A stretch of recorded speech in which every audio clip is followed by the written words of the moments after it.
가난하고 겸손하신 프란치스코는 부자가 되어 하늘로 올라가시네. 천상 찬미가로 영광을 받으시네. 할렐루야.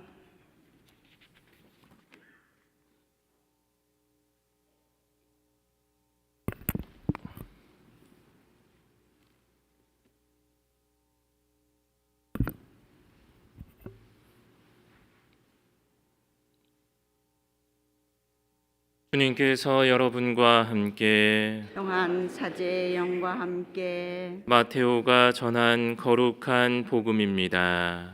주님 영광 받으소서. 그때 예수님께서 이렇게 말씀하셨다. 아버지, 하늘과 땅의 주님, 지혜롭다는 자들과 슬기롭다는 자들에게는 이것을 감추시고 철부지들에게는 드러내 보이시니 아버지께 감사드립니다. 그렇습니다, 아버지. 아버지의 선하신 뜻이 이렇게 이루어졌습니다. 나의 아버지께서는 모든 것을 나에게 넘겨주셨다. 그래서 아버지 외에는 아무도 아들을 알지 못한다. 또 아들 외에는, 그리고 그가 아버지를 드러내 보여주려는 사람 외에는 아무도 아버지를 알지 못한다. 고생하며 무거운 짐을 진 너희는 모두 나에게 오너라. 내가 너희에게 안식을 주겠다. 나는 마음이 온유하고 겸손하니 내 멍에를 메고 나에게 배워라. 그러면 너희가 안식을 얻을 것이다. 정녕 내 멍에는 편하고 내 짐은 가볍다. 주님의 말씀입니다. 그리스도님 찬미합니다. 복음서 강복드리겠습니다.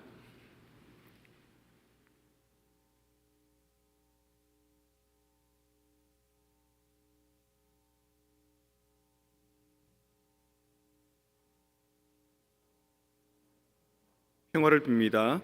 평화를 빕니다. 위인전 많이 읽어보셨죠? 기억나는 위인이 있습니까? 자녀들한테도 위인전 같은 거 안 사주셨습니까? 위인이 필요한 이유, 성인이 필요한 이유는 우리 삶이 이제 한계가 있으니까 그 한계 상황들을 위인들은 어떻게 극복했는가, 그 안 좋은 상황에도 불구하고 어떻게 자신의 삶을 훌륭하게 살아냈는가에 대한 귀감이 되는 거죠. 지난 여름 아버지 장례 치르면서 아버지 짐을 정리하다가 이렇게 아버지 이름이 적혀 있는 수첩 하나 발견했습니다.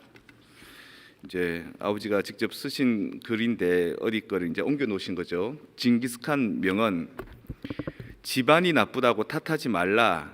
나는 9살에 아버지를 잃고 마을에서 쫓겨났다. 가난하다고 말하지 말라. 나는 들쥐를 잡아먹으면서 연명했다. 작은 나라에서 태어났다고 말하지 말라. 나는 그림자 말고는 친구도 없고 백성은 200명이 되지 않았다. 배운 게 없다고 탓하지 말라. 나는 내 이름도 쓸 줄 몰랐으나 남의 나라에 귀 기울이면서 현명해지는 법을 배웠다. 너무 막막하다고 포기하지 말라. 나는 목에 칼을 쓰고도 탈출했고 뺨에 화살을 맞고도 살아났다. 적은 내 안에 있다. 나를 극복하는 순간 징기스칸이 되었다. 아버지가 유복자로 태어나셨습니다. 아버지가 아버지 없이 태어나신 겁니다. 우리 아버지가 할머니 뱃속에 있을 때 아버지가 돌아가신 거죠. 그러니까 남성의 힘으로 먹고 살아야 될 그 시기에 아버지가 없이 가난했을 겁니다. 틀림없이. 그래서 6살 때 아침에 일어나면 쌀 뒤주에 쌀이 있는지 먼저 확인했다 그럽니다. 꼬맹이가. 그리고 학교도 못 나오셨습니다. 양동 마을에서 서당 같은 데서 조금 배우셨고 국민학교 못 다니셨다 그럽니다. 그랬던 아버지 나름 이제 열심히 사셨겠죠. 부지런히 바지런히 사시고 그 유공계열의 회사 경북광유라는 데 있습니다. 거기에서 이제 탱크로리 유조차 모시면서 이게 돈 버셨습니다. 가면은 그 울산에 있는 정유 공장에서 밥을 준답니다. 퍽석한 밥. 그거 이제 그 먹고 점심값을 준답니다. 그럼 점심값은 아끼고 유공 공장에서 주는 거 퍽석한 밥 그거 먹고 아껴가 집에 통닭 사 오시고 뭐 그러셨다 그러더라고요. 그런데 그러다가 이제 잘 살았습니다. 우리가 잘 살았는데 돈이 있어도 아버지의 그 결핍들, 그 정서적인 결핍들, 그죠? 아버지 없이 살아갔던 가난들 뭐 이런 것들 때문에 가정을 잘 못 꾸리셨습니다. 그래서 아버지하고 어머니 이혼하시기도 하고 또 아버지 삶이 그랬죠. 아들은 수도원 들어와 버리고 동생은 엄마 따라가가지고 이제 못 봤죠. 그러니까 그런 삶들이 먹먹하고 막막했겠죠, 그죠? 그런데 그런 자신의 삶이 이제 이 징기스칸의 명언을 보니까 야 집안이 나쁘다고 가난하다고 또 배운 게 없다고 막막하다고 적은 내 안에 있던 이 말이 하나의 위인전의 글귀처럼 아버지에게 위안이 됐을 겁니다. 세계 4대 성인 그러면 예수님, 석가모니 부처님, 또 마호메트, 또 공자님 이렇게 세계 4대 성인이라 하지 않습니까? 이 사람들 전부 다가 인간의 내면에 있어서의 갈등과 고뇌들 그리고 사회의 암울한 현실들을 극복해 나가는데 큰 힘을 준 사람들이 바로 위인들이고 성인들이라 그럽니다. 가톨릭 교회의 성인들은 조금 더 다르지요. 기적이 한 3가지 있어야 되고 또 가톨릭 교회에 어떤 도움이 되어야 되고 뭐 여러 가지 또 그런 게 있을 겁니다. 그래서 최근에 요한 바울 2세 교황님도 성인 품에 오르셨지 않습니까? 그분 같은 경우에는 뭐 교황으로서 열심히 한 것도 있지만 공산주의가 무너지는데 한 축을 이렇게 기여했다 그럽니다. 폴란드 출신이기 때문에 폴란드 출신의 교황이 되어서 폴란드의 바웬사라는 민중운동가에게 영향을 주었고 그게 폴란드에 이제 공산화에서 뭐 개방이 된 데 역할을 주었고 그로 인해서 동구권이 점점점 이제 공산주의가 붕괴되기 시작했던 그런 역할들, 시대적인 역할들. 그래서 성인 품에 올랐죠. 프란치스코 성인을 이제 우리는 주보 성인으로 삼습니다. 그래서 우리가 프란치스코 성당이기 때문에 오늘을 아주 중요한 날로 여기는 거죠. 그분이 도대체 어떻게 사셨을까? 그분의 삶이 어땠을까? 예수님이 성인이 될 수 있었던 것은 하느님을 믿고 따르던 유대인들, 하느님을 믿는 사람들이 그 나름대로는 그 눈에 보이는 가치보다도 내면의 영적인 가치들을 추구하고 살아갔고 또 바빌론 유배나 주변의 많은 침략과 또 많은 그 혼종된 그 분위기 안에서 오롯하게 신앙을 지키면서 사람들의 맑고 또 경건한 태도를 유지했던 게 바로 유대교였을 겁니다. 근데 그게 시간이 지나면 지날수록 그 유대교를 잘 알고 연구하고 그걸 철저하게 따르는 사람들, 그 예식들을 집행하는 사두가이들, 또 철저하게 지키는 우리는 퍼리심, 구별되고 선별된 자다라고 하는 퍼리심에서 나온 바리사이들, 그리고 율법을 공부하는 율법학자들 이런 사람들을 중심으로 이제 사회가 돌아갔을 겁니다.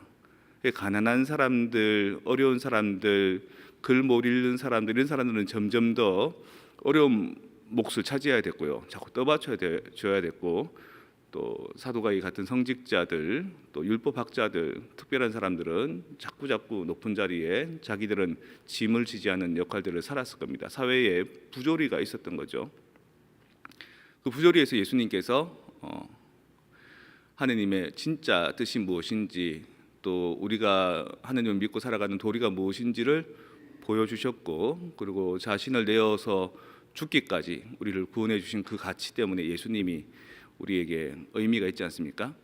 근데 그 예수님을 믿는 집단들도 시간이 지나면 지날수록 점점 타락해 가기 시작합니다. 그리고 거기에서 오히려 많은 사람들에게는 종교적인 그 강압 때문에 사람들을 힘들게 하고 고위성직자들이나 뭐 이런 데는 점점 좀 재물을 밝히거나 아니면 뒤에서 나쁜 행실을 하는 그런 식으로 이제 민심의 이반이 일어난 거죠.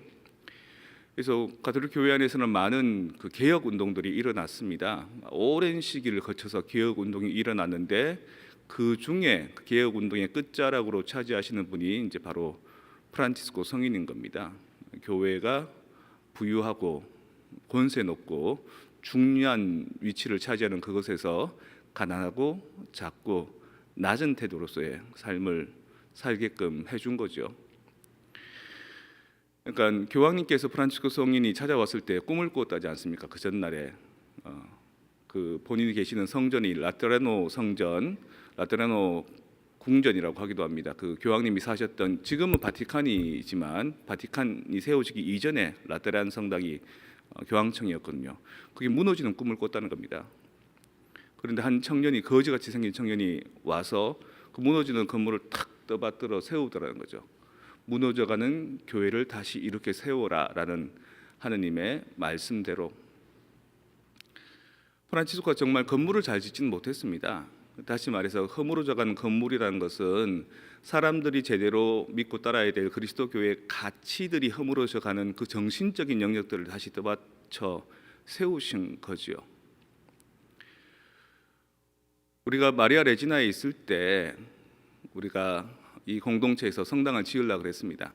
지으려고 그러면 돈이 잘 안 모여지고, 돈이 모여지면 교구에서 허락을 안 해주고, 그리고 짓다가 중단하게 되고, 우리는 그때 뭔가 컨퓨즈드 했던 겁니다. 무엇에? 건물 짓는데, 돈 모으는데, 그리고 사람들의 갈등을 봉합하기보다도 뭔가 그 가운데서 계속 쳇바퀴를 돌았던 거죠. 그때 소원교구 신부님들이 이제 철수하시고 우리 프란치스코 수도에서 왔습니다. 그리고 마르코 신부님이 성전을 지었습니다. 눈에 보이는 성전을 짓는 것이 상징이지만 사실은 눈에 보이지 않는 허물어져가는 우리의 착한 마음들, 겸손한 마음들, 사랑 어린 마음들, 하느님을 바라볼 수 있는 영적인 마음들을 세운 겁니다. 프란치스칸의 영성으로. 그리고 그 시간은 바로 그때 성당이 지어지고 끝난 것이 아니라 지금까지 계속 이루어져서 이제 거의 지붕만 올리면 될 정도로 건물을 이제 거의 영적인 건물을 다 지은 겁니다. 우리 성당 교우들이 도대체 프란치스코 성인에게서 어떤 귀감을 얻을 수 있을까? 우리 아버지가 자기 신의 인생에 대해서 징기스칸의 말을 들으면서 새롭게 위안과 희망을 얻은 것처럼 프란치스코 성인은 우리에게 어떤 위안과 희망을 주실까? 그리고 우리 본당 교우가 아니더라도 지금 이 자리에 계신 분들, 또 프란치스코 성인을 사랑하고 존경하는 많은 사람들에게 어떤 귀감이 될까?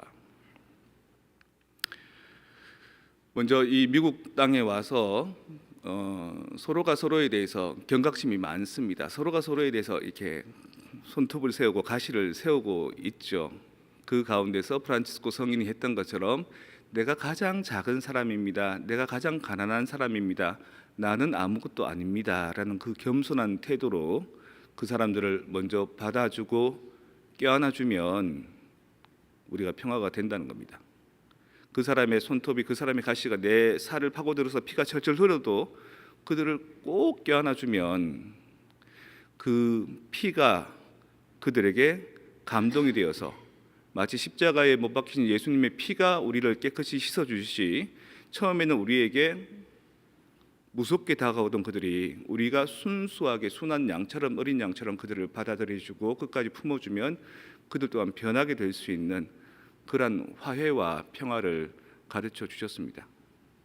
그리고 이 미국 땅에서 교육을 시킨 아이들이 한국말을 잘하고 한국 정서를 잘 알기보다도 부모 세대와 서로 소통하기 힘들었을 때 그 아이들에게도 말 못하는 물고기나 말 못하는 새들에게도 당신의 설교를 통해서 주님을 찬미하게 해준 그 능력대로 뭔가 다른 세대, 뭔가 다른 인종, 다른 어떤 종족같이 보이는 그 자식 세대들하고도 우리가 귀를 기울여서 그들의 면모를 살피고, 마치 우리가 개나 고양이를 살필 때 기분이 좋은지 나쁜지, 화장실에 가고 싶은지, 먹이가 먹고 싶은지를 보고 해주는 것처럼 그 자식들에게 주목할 수 있는 프란치스칸의 열린 모든 만물의 피조물과 형제자매할 수 있는 그 감각들을 우리에게 주신 겁니다.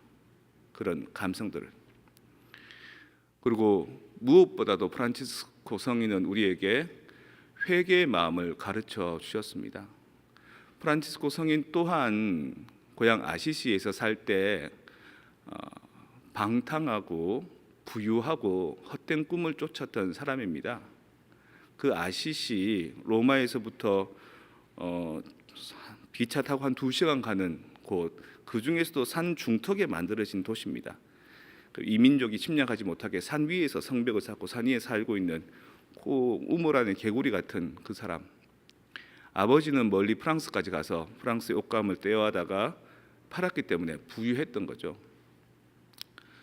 집안은 고귀하지 못했지만 그 속에서 살았던 프란치스코가 보고 배우고 자란 것이 뭐였겠습니까?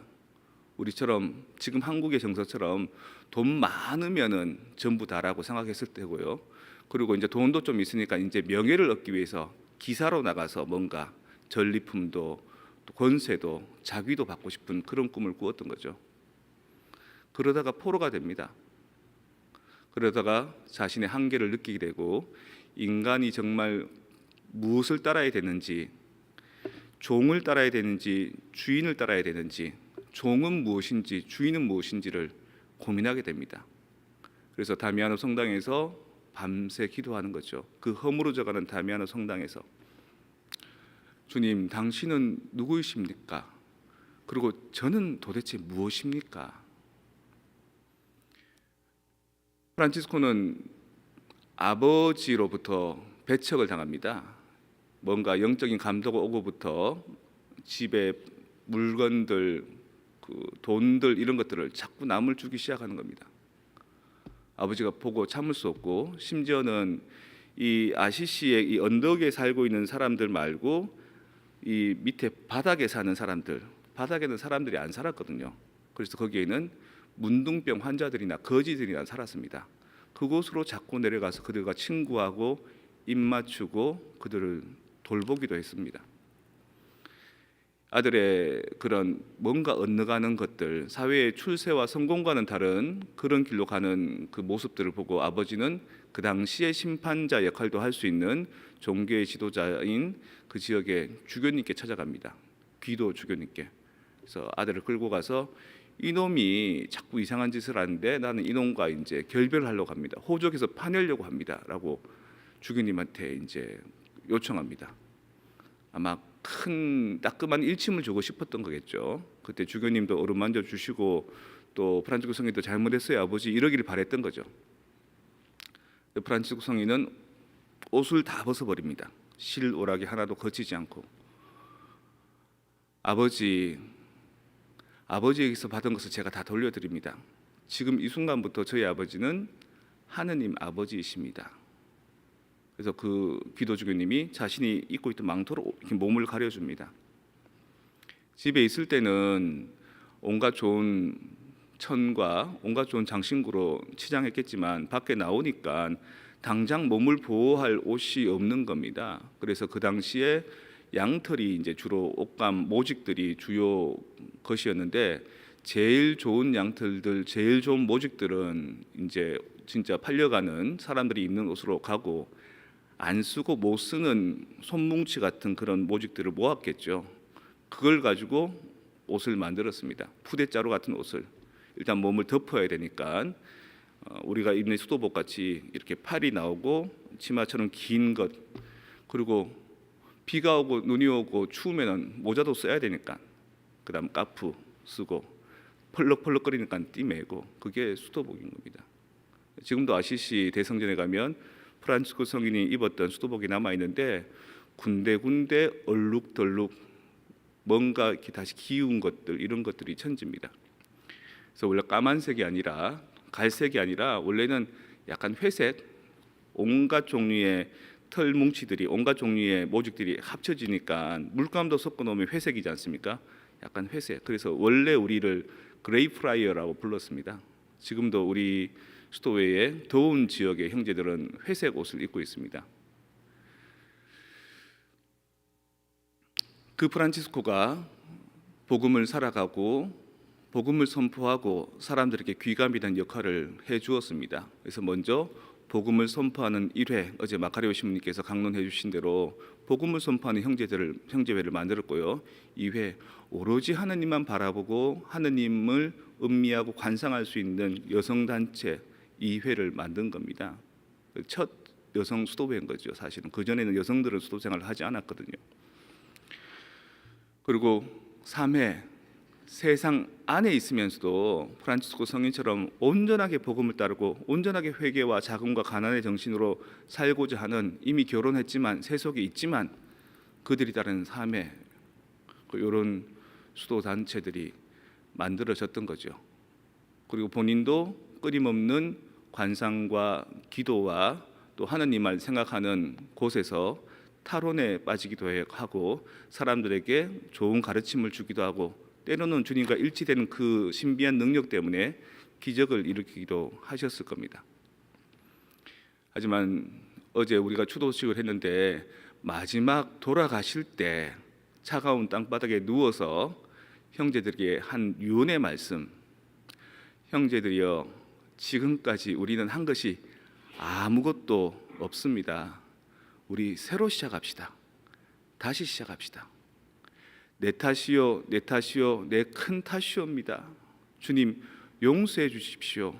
잘못했습니다. 다시 한번 시작할 수 있는 시간과 힘을 허락해 주십시오. 저는 우리 프란치스코 수도원에 들어오게 된 계기들이 여러 가지가 있을 겁니다. 내면에 대한 어떤 애달픔도 있었을 거고요. 또 그 중에 가장 아름다워 보이는 프란치스코 성인의 모습과 삶이 저에게 영향을 줬을 겁니다. 그런데 지금도 내가 참 수도 생활을 잘했다라고 생각하는 것이 뭐냐면, 그 언제든지 내가 잘못됐음을 다른 사람이 얘기해 주거나 내가 깨닫거나 아니면 상황 속에서 내가 그것을 찾아갈 때 주님 용서해 주십시오. 형제님 제가 잘못했습니다. 다시는 안 그러겠습니다. 새로 시작할 수 있도록 하는 회개의 마음을 주신 것이 제 삶의 가장 잘된 선택이라고 생각합니다. 처음부터 태어나서 죽을 때까지 우리가 한 번도 넘어지지 않으면 얼마나 좋겠습니까?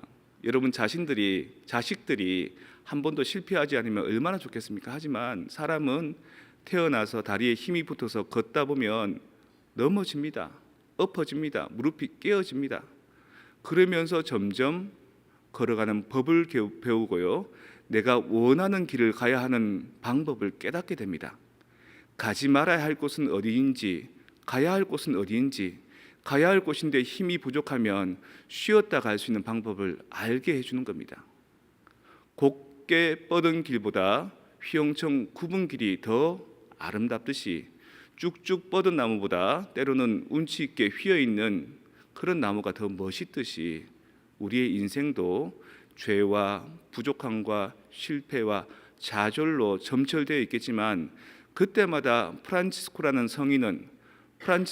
위인은 우리에게 정말 중요한 것은 눈에 보이지 않는 가치이며 교회의 건물이 아니라 오히려 우리의 신앙의 영성과 정신임을 깨닫게 해주고, 그리고 무엇보다도 다시 시작할 수 있는 회개의 마음을 불러일으켜 주는 겁니다. 자식들과 잘못되어 있는 관계 형성들, 내가 잘못 쫓고 있는 헛된 재산과 헛된 야망에 대한 것들, 그리고 이 이민사회에서 내 존재 가치를 인정받지 못하고 대접받지 못하니까 만만하고 약한 상대들을 찾아서 그들에게 침해하는 그 가치들이 이 프란치스코 성인을 통해서, 그분의 영성을 통해서 우린 점점 변해가고 깨달아가고 성화되어 가는 것입니다. 오늘 이 프란치스코 성인 축일에 저뿐만 아니라 여러분도 새롭게 시작했으면 좋겠습니다. 주님, 제가 지금까지 참 부족했습니다. 제가 우리 자식에게, 우리 남편에게, 우리 아내에게, 우리 친지, 부모, 형제에게 몹쓸 짓을 참 많이도 했습니다. 그들에게 먼저 말을 건네기 전에 먼저 제 안에 반성합니다. 그리고 당신께 고백합니다. 주님, 다시 한번 시작할 수 있는 힘과 시간과 기회를 주십시오. 우리 사부 성 프란치스코께서 죽는 그 순간까지도 다시 회개의 삶을 우리에게 가르치셨던 것처럼 우리도 그 회개의 삶을 살아가게 해주십시오. 프란치스코 수도회라는 이름은 사실은 없는 이름입니다. 원래는 작은 형제회, 자금을 살기 때문에. 근데 그 프란치스코 이름이 명망이 너무 높으니까 별명 같은 프란치스코 회라는 이름이 세상에 더 많이 알려진 거죠. 근데 원래 성인께서는 그 수도의 이름을 그렇게 짓고 싶지 않아 했습니다. 원래 성인이 원했던 이름은 회개하는 형제회, 회개하는 형제 자매들의 회라고 처음에 짓고 싶어 했습니다. 여러분들이 진정 프란치스칸이라면, 진정 이성 프란치스코 한인 성당의 교우들이라면 우리 다시 한번 시작하고 다시 한번 회개의 삶을 살아보면 어떻겠습니까? 그것이야말로 오늘 이 프란치스코 성인 축일이 우리에게 주는 보석일 것이고, 우리 또한 그분의 영성을 통해서, 그분의 카리스마를 통해서 다시 한번 내 삶을 일으켜 세울 수 있는, 무너져가는 교회, 무너져가는 가정, 무너져가는 내 자존감을 다시 일으켜 세울 수 있는 은총의 그런 축일이 될 수 있으리라